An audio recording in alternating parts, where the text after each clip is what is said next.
29 महानगरपालिकेच्या संपूर्ण सार्वत्रिक निवडणुका होत आहेत। जवळपास कुठे 7 वर्षांना कुठे 9 वर्षांना या ठिकाणी ह्या निवडणुका होत आहेत आणि या निवडणुकीची चाहूल प्रत्येक मतदाराला लागलेली आहे। आता मतदान करायचं आहे, आपला नगरसेवक निवडायचा आहे। सध्या आपण आढावा घेणार आहोत अमरावतीच्या महानगरपालिकेचा, ज्या ठिकाणी सध्याची काय परिस्थिती आहे। प्रचाराला अंतिम दौरात प्रचार जो आहे तो पोचलेला आहे, अंतिम टप्प्यात प्रचार पोचलेला आहे। कोण प्रचारात पुढे आहे, कोण डोर टू डोर प्रचार करतो आहे, कोणी किती जागा लढवलेल्या आहेत किंवा कोण मागे सत्तेत होतं, कोण किती जागा लढवतो आहे, कोणाची युती झाली, कोणाच्या युतीत खळल पडली, हे संपूर्ण जे आहे पुढील काही मिनिटात आपण जाणून घेऊया। नमस्कार, मी धनंजय साबळे, मुंबई तकमध्ये आपलं स्वागत आहे। अमरावती महानगरपालिका या ठिकाणी यापूर्वी भाजपची सत्ता होती। जवळपास भाजपचे 45 जे उमेदवार आहेत नगरसेवक ते या संपूर्ण सत्तेत होते।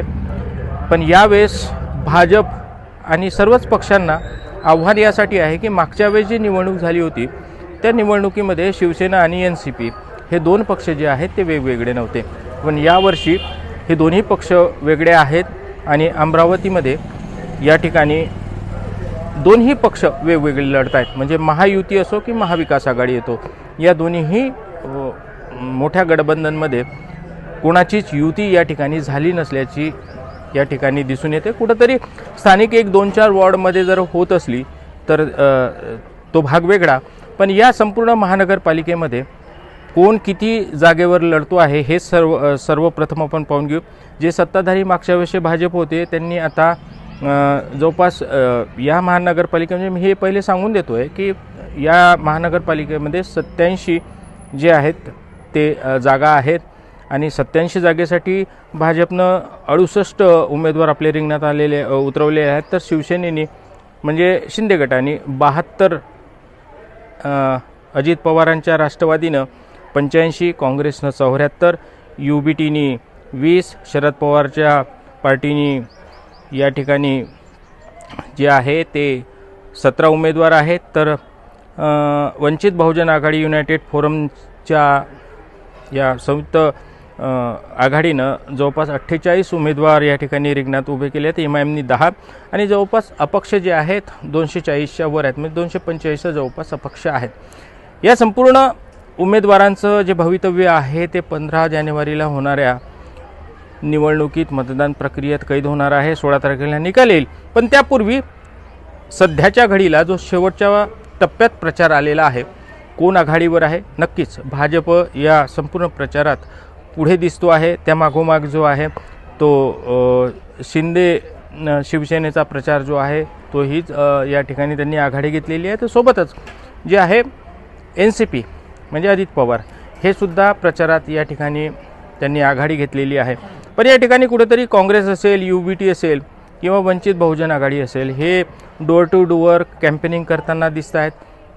त्यामागे काँग्रेस जो आहे तो असा प्रचार मोठ्या प्रमाणात या ठिकाणी प्रचार करताना जरी दिसत नसला तरी नुकत्याच झालेल्या नगरपालिकेच्या निवडणुकीमध्ये काँग्रेसनं ज्या प्रकारे 2 ठिकाणी आघाडी घेतली, 2 ठिकाणी आपले नगराध्यक्ष बसवले, त्यामुळे काँग्रेसलाही या ठिकाणी कमी लेखता येणार नाही।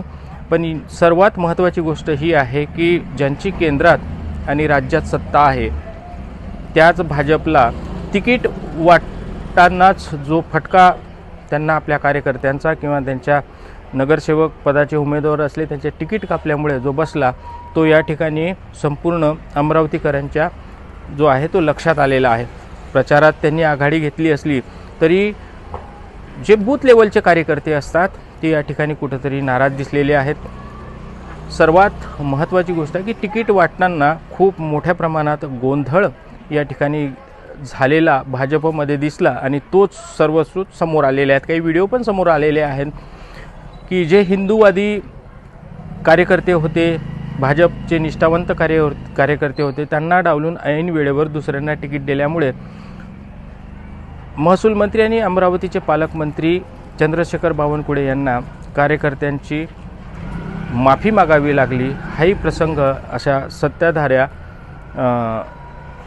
नेत्यांना या ठिकाणी आला। त्यामुळे भाजप हा मागे सत्तेत जरी असला आणि सत्तेची आता येण्याची त्यांची दावेदारी ते म्हणण्याप्रमाणे दिसत असली तरी त्यांना स्थानिक कार्यकर्ते जे नाराज आहेत, जे वोटर्स नाराज आहेत, त्यांचा फटका या ठिकाणी त्यांना बसू शकतो असं बोललं जात असलं तरी भाजप जे आहे याला संपूर्ण पॅचअप करण्यात त्यांना महारत आहे आणि ती पॅचअप करू शकेल असंही बोलले जात आहे।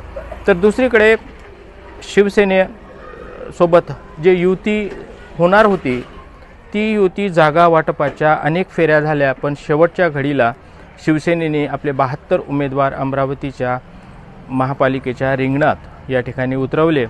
तर म्हणजे निवडणूक जाहीर झाल्यानंतर अमरावतीमध्ये अजित पवार गट हा महायुतीत सामील होणार नाही हे पहिलेच क्लिअर असल्यामुळे खोडके गट जो आहे अजित पवारांचा आमदार पती पत्नी जे आहेत संजय खोडके असतील, सुलभा खोडके असेल, यांनी या संपूर्ण प्रक्रियेत म्हणजे महायुतीत आपण बाहेरच असणार आहोत हे त्यांच्या लक्षात पहिलेपासूनच होतं। त्यामुळे त्यांनी सर्वात जास्त जागा या महानगरपालिकेमध्ये आपले उमेदवार या ठिकाणी उतरवलेले आहेत। दुसरी महत्त्वाची गोष्ट की यामध्ये मतदार कुठंतरी गोंधळल्याचे चित्रसुद्धा आम्हाला काल परवा जेव्हा आम्ही मतदारांशी बोललो की कोण कोण्या पक्षात आहे, कोण कुठे आहे हे काहीच लक्षात नाही आहे। म्हणूनच कुठंतरी मतदार जो आहे तोही गोंधळलेला आहे, कारण एकीकडे केंद्रात राज्यात सत्ता असलेली महायुती या ठिकाणी संपूर्ण वेगवेगळी लढते।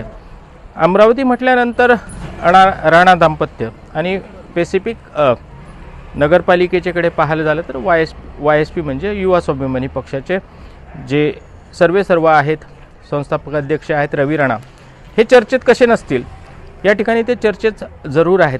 चर्चेत यासाठी की आता NCP सोबत अजित पवारांच्या आणि शिवसेनेसोबत शिंदेंच्या युती तर झाली नाही, पण आता YSPची म्हणजे युवा स्वाभिमानी पक्षाची युती जी आहे ती भाजपसोबत होणार।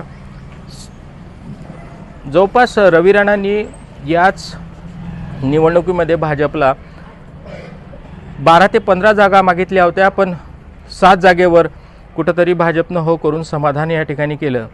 पण रवी राणांची खेळी थोडीशी या ठिकाणी भाजपला धक्का देण्यासारखीच होती।